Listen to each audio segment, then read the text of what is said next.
Performance USA. The greatest entertainers in America as requested by you, the men and women of the United States Armed Forces throughout the world. Command Performance. Presented this week and every week till it's over there.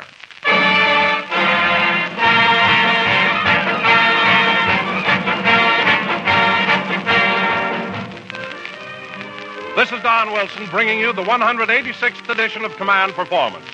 And I might add, one of our most unusual, for the cast of tonight's show is made up entirely of the weaker sex, just men. And here to head our all-male Command Performance is that sturdy baritone star of pictures and the concert stage, the vice president in charge of shortening bread, Nelson Eddy.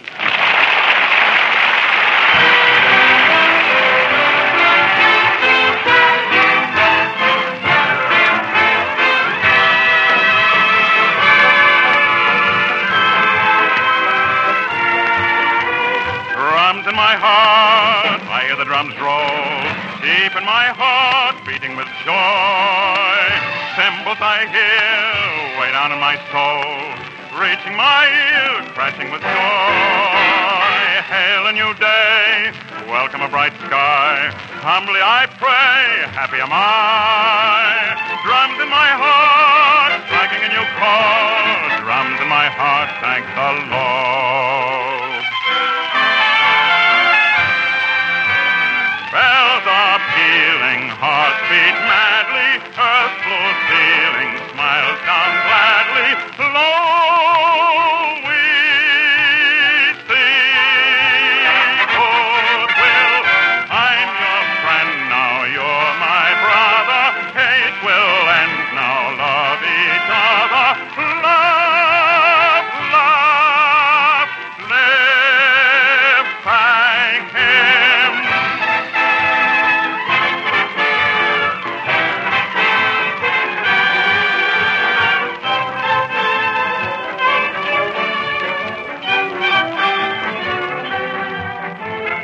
Hail a new day, welcome a bright sky.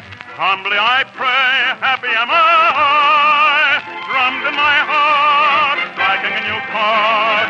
Drums in my heart, thank the Lord.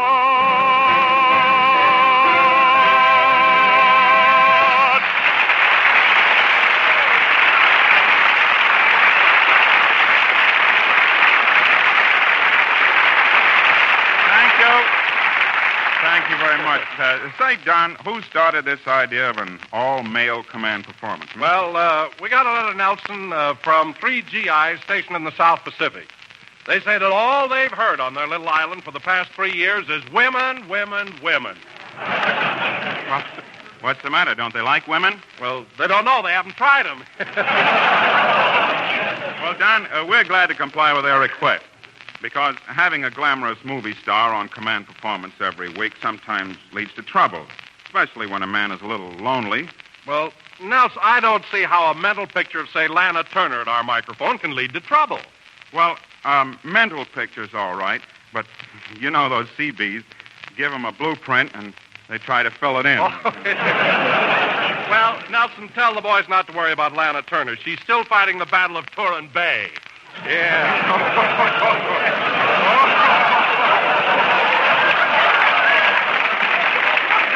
Well, personally, Don, I like the idea of an all-male show. Really, I do. A fella can relax and be himself when he knows there are no women around. You said it. Come to think of it, women are a nuisance. Oh, sure. Men can get along without women anytime. Why, certainly. Who needs them? Not me. Me either.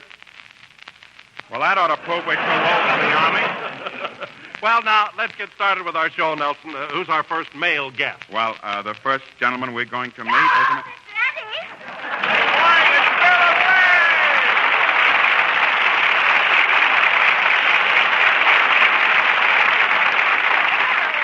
Hello, why, Miss Begg, don't you know this is an all-male command performance? We have only men on the show tonight. Now, what do you want here? Doesn't have a very high IQ, does he? Really, Miss Begg, I'm surprised at you. Why are you always around where men congregate? Well, you'll get a reputation for being man-crazy. Oh, but that's not true. Most of the time you'll find me right in my home. Where do you live? The YMCA. I thought so. Look, what is there about men that fascinates you so? Well, to tell you the truth, Mr. Eddy, I don't get to see a man very often. Oh, don't you? No, you see, I work for Bob Hope. But I've heard that Bob Hope is quite a lover. Why, when a girl kisses him, it's murder. With that nose of his, it's Harry. Miss Begg, Yes. I'm sorry. Well, we have a show to do tonight, and I must ask you not to annoy any of our performers. Oh, well, no, I won't annoy them, but I'm not leaving here empty-handed either. Tell me, who's on this show tonight? Well, I'm on it. Don Wilson. You and Don Wilson? Who said you get no shortening bread with one meatball?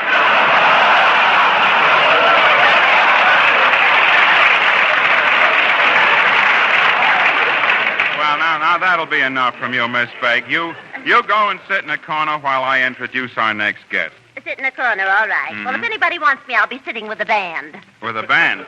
Yes, in the brass section. I want to find out if it's true what they say about those trumpet players. Well, gang, it's a pleasure to introduce now a star who ranks high on your list of favorites. One of the top radio and recording personalities, Perry Como.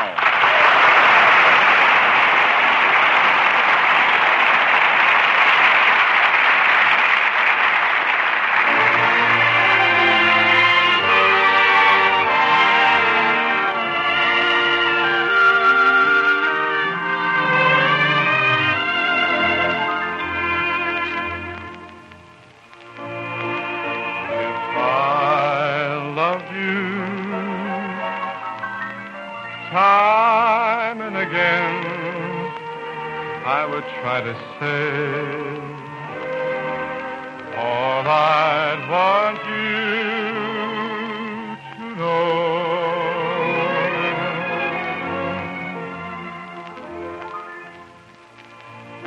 If I loved you,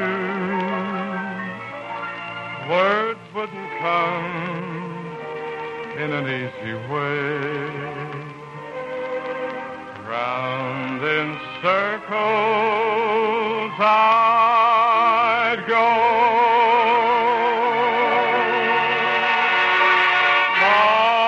longing to tell you, but afraid and shy. I'd let my golden chances pass me by.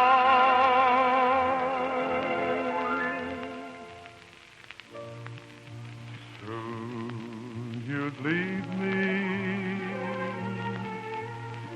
off you would go in the mist of day. Never to know how I love you. If I love you.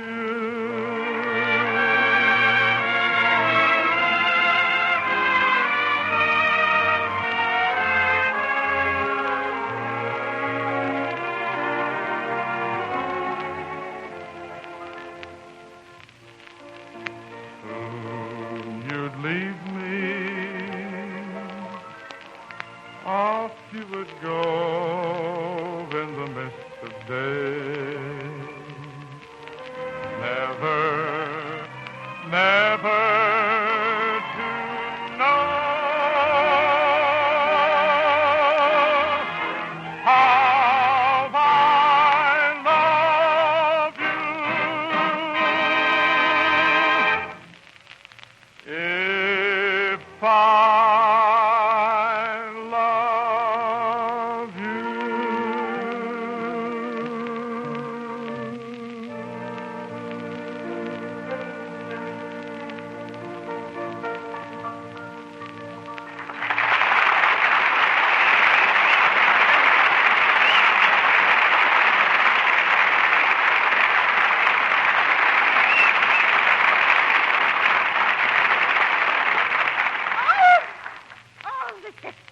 Oh, that was glorious. You shook me to my very foundation.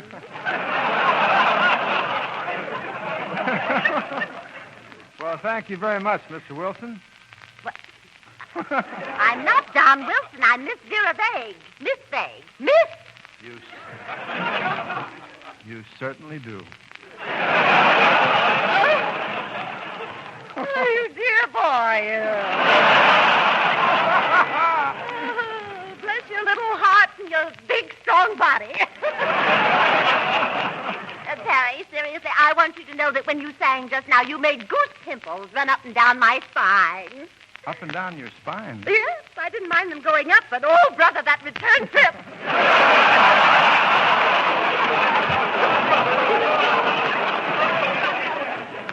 Miss Vague, I've got a big evening ahead, so I'm afraid I better run along. Oh, don't go, Terry. Don't go. You're so young and so boyish. You bring out the mother in me. Well, couldn't you put your mother back and bring out something younger? If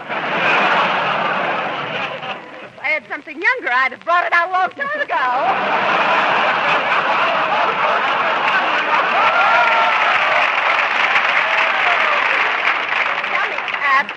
Terry, would you mind telling me, just what are you doing after the program? Well, first I have to go home and run over a new arrangement. Oh, really? Anyone I know?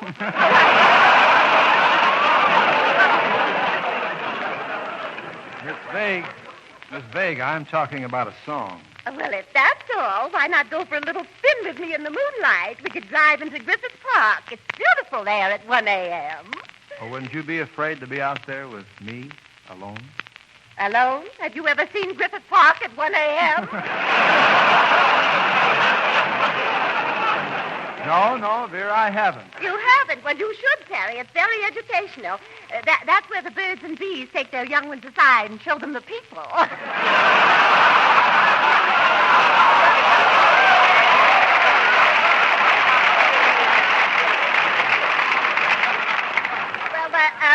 Terry, is it a date then? Now, just a minute, Miss Vague. Didn't I warn you that the men on this program are off limits?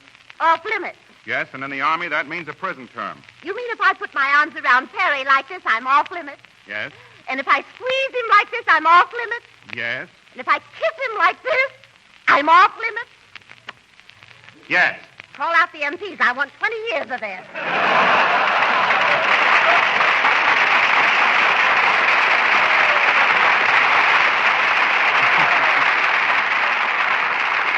Terry, while Miss Vague is serving her sentence, how about another song, huh? Coming right at you, Nelson.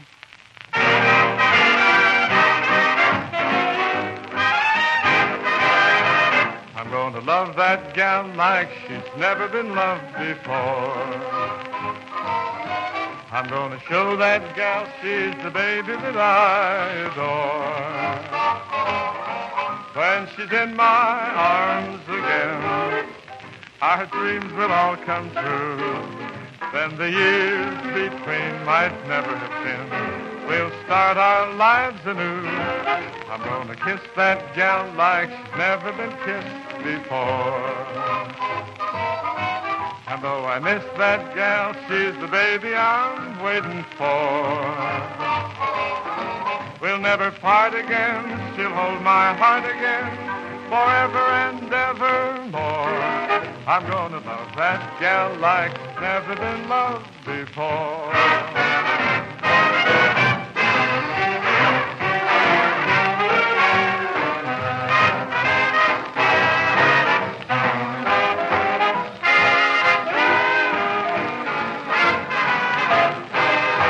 We'll never part again. She'll hold my heart again, forever and evermore. I'm gonna love that gal like she's never been loved before.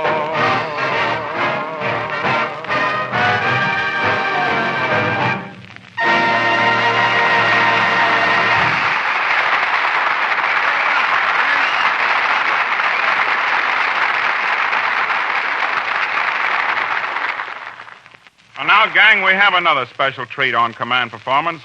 Your letters keep mentioning the name of this talented young man, one of the greatest pianists of our time, Carmen Cavallaro.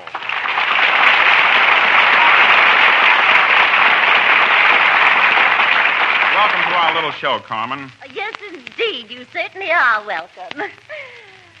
I'm Miss Vague. How do you do? How do you do?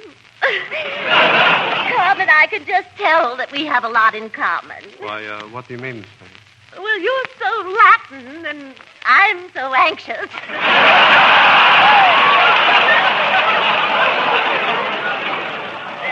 Besides, I love a man who plays the piano, and you're an accomplished artist. Well, thank you very much. I've been playing since I was 12. Oh, isn't that a coincidence? I've been playing since I was 12, too. Piano? No, just playing. Carmen, I have a wonderful idea. After the show, why don't you come up to my apartment? Do you have a piano there? Oh, of course, of course. I can just picture it now. Me at the keyboard, starting Beethoven's Fourth, and you in the kitchen, killing a fifth.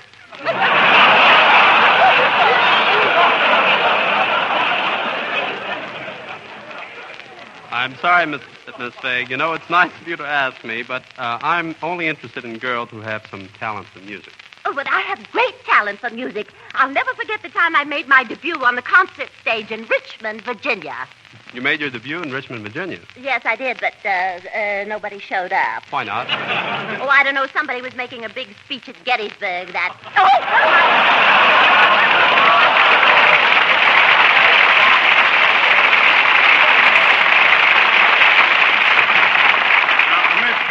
You can talk to Carmen later, but right now we want him at the piano.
Thank you, Carmen Cavallaro. Thank you very much.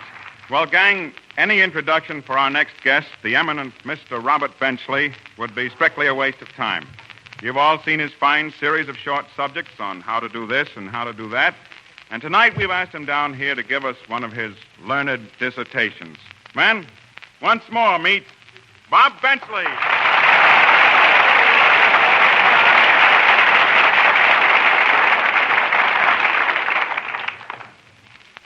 Thank you. Good evening, all you soldiers, sailors, Marines, and especially that little service woman from Pittsburgh. Don't worry, Sugar Plum. I'll send you back your good conduct medal by return mail. And now for the subject of tonight's discussion. Our talk this evening concerns women, what to do with them during the post-war period,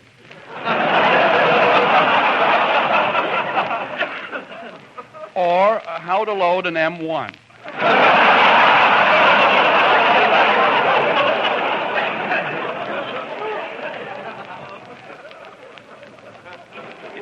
You've probably noticed that the human race is divided into two sexes, the male sex and the female sex, which you'll have to admit makes things pretty sexy, doesn't it?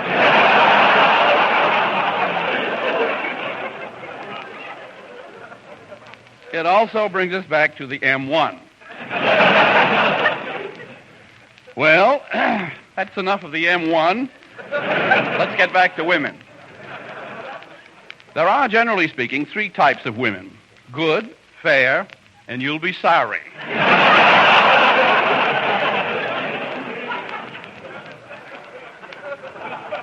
We will first examine type A, the good woman, from a respectful distance, of course.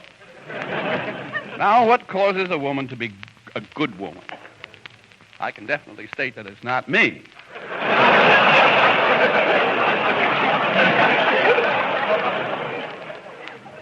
Well, so much for Whistler's mother.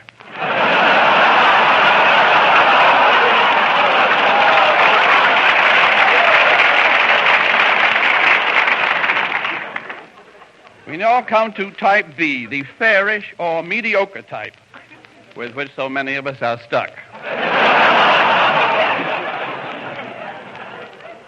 The most distinguished feature of this type is the mouth. This is a large, moist opening near the nose, which is always in a state of eruption.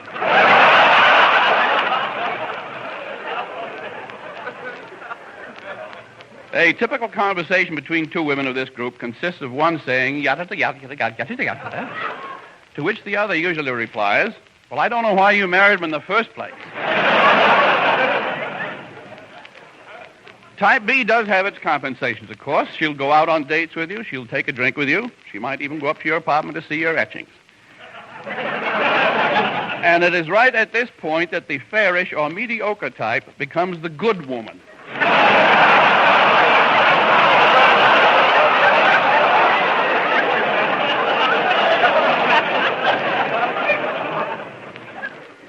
Well, now, so far we have two out and no one's got to first base. We now come to the type C women, who are absolutely revolting. Type C can be subdivided into three sections, which personally I think is a good idea. Section 1 of type C is made up solely of fat babes. This type, for reasons best known to themselves, love to jump on your lap. The best that can come from this is a very bad sacroiliac.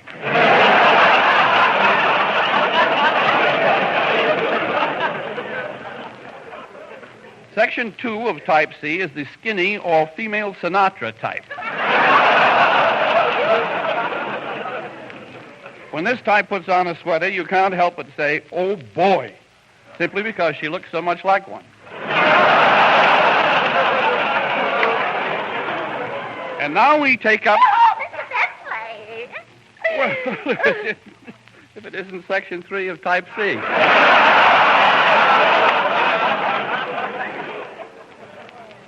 What can I do for you, young lady, that I'm quite sure I'd rather not? Well, I've heard your lecture on women, Mr. Bentley, and I'm simply agog. Where did you ever learn so much about them? Oh, I've been studying them since a babe in arms. Really? Yeah, and you should have seen the babe whose arms I was in, too. Well, Mr. Bentley, don't you think you're ready now for, shall we say, the more mature type, like me, for instance? Oh, come now, Miss Vague, you can't be as old as that. As old as what? As old as you are. Oh, your big, fat mustache. You're silly to send me, Mr. Benchley. You might be able to pick up a few pointers. Really? Yes, I've just finished Forever Amber. Forever Amber, isn't that a book? Yes, the soldier's manual for the second balcony. You see, Mr. Benchley, you just talk about love. I really live it. I keep telling myself. Now, Mr. Benchley, let me show you. Now, take me in your arms. Now, that's it. Just now, hold me close. That's it. Now, that's right. Tilt my head back. Now, look into my face. Are you looking into my face? Yes. Now, do you know what to do? Yes, I'm going home and load my M1.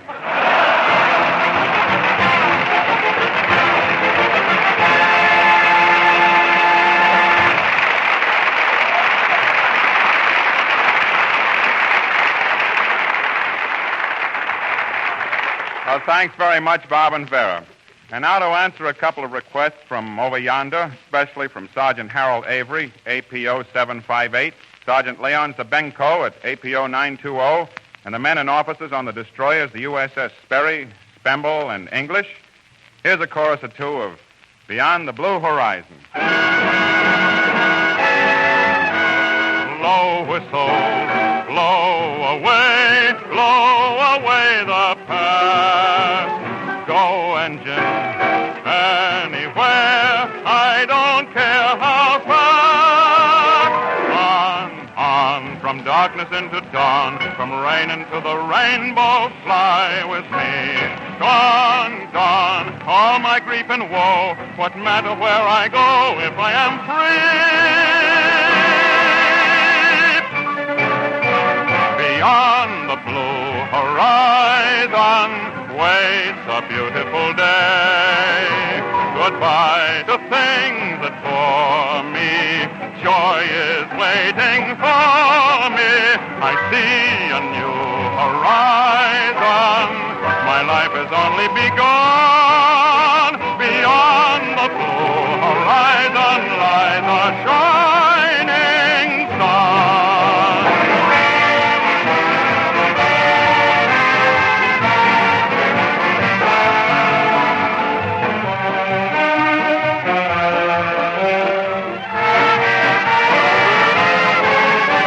I see a new horizon. My life has only begun. Beyond the blue horizon lies a shining sun.